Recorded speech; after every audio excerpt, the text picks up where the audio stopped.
Yo estaba aquí en el primer piso y fue un bombazo que rompieron el portal, la escalera, se cayeron cristales, espejos, se cayó todo y llegó él al tiempo de la policía. Y cuando me tocó el timbre a mí, explotó el... Y el policía estaba aquí en la misma puerta y yo creí que era él.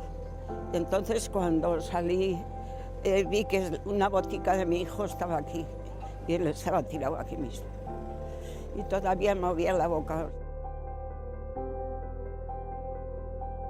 Eso de no saber, de estar todo tan oscuro, no tener una señal de nada, de algo que es tuyo, que es de tus entrañas.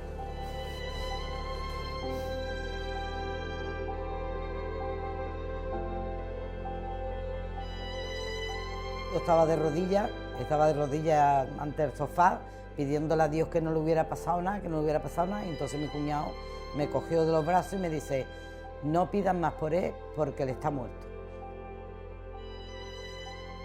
Y llegamos a Pamplona y efectivamente pues estaba muerto, ya estaba el cuerpo presente.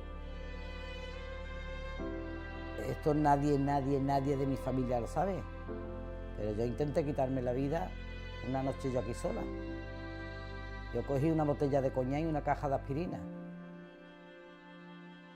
Y me tomé 3 o 4 aspirinas y media botella de coñac. A ver si me moría.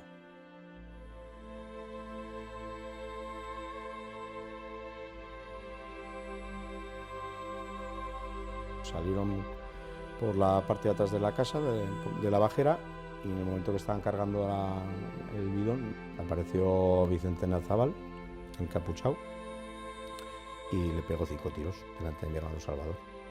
No tuvieron ningún problema en matarlo delante de su hijo. Yo a Blanca, mi mujer, le había dicho, un día vamos a estar paseando por el pueblo y nos vamos a encontrar con el asesino de mi padre. Y ese día llegó. Di unos pasos, me acerqué a él y le dije, asesino sin vergüenza, cara dura. Entonces me pegó una patada en el pecho, pues la gente que estaba alrededor de él lo separaron a él y a nosotros nos empezaron a avasallar, a empujarnos y demás. Nosotros no encontramos apoyo ninguno, al contrario, y ese día decidí que yo salía de Charri.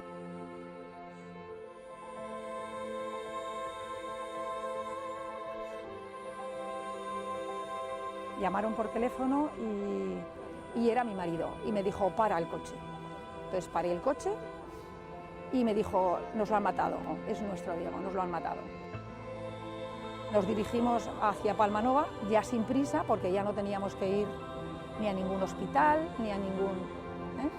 Y cuando llegué a la zona del atentado, por primera vez dije, yo soy la madre del guardia civil, que es una frase que luego he repetido muchísimas veces. Perdonar no los perdonaré mientras que tenga vida. Yo no voy a decir no perdono, porque como te digo, yo estoy muy con Dios y Dios nos perdonó. No perdonas la injusticia. Los asesinos de mi padre creo que no tienen categoría para pedirnos perdón. El perdón es posible. No te digo que sea fácil. El odio es una cadena que te encadena al momento de dolor. ¿Tú te imaginas mi vida encadenada al asesino de mi hijo?